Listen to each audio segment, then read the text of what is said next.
Good afternoon सभी को। आज हम पढ़ने जा रहे हैं गंगा नदी तंत्र। आज हम पढ़ेंगे गंगा नदी तंत्र के बारे में, जो कि गंगा नदी के बारे में कुछ जानकारियाँ पढ़ेंगे।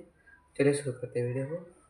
पहला है, गंगा नदी भारत की सबसे लंबी नदी है। गंगा नदी जो है वो भारत की सबसे लंबी नदी है। दूसरा है, गंगा नदी की कुल लंबाई 2525 किलोमीटर है।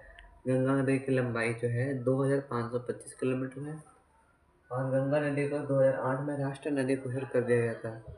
जो गंगा नदी था उसको 2008 में राष्ट्रीय नदी घोषित कर दिया गया था।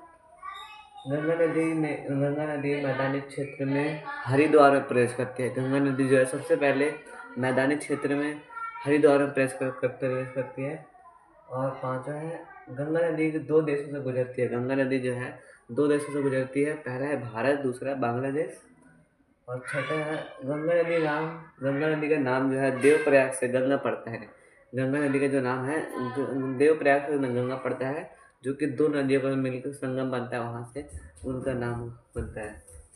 सातवां, उत्तर प्रदेश। उत्तर प्रदेश के 28 जिलों से गंगा नदी प्रवाहित होती है।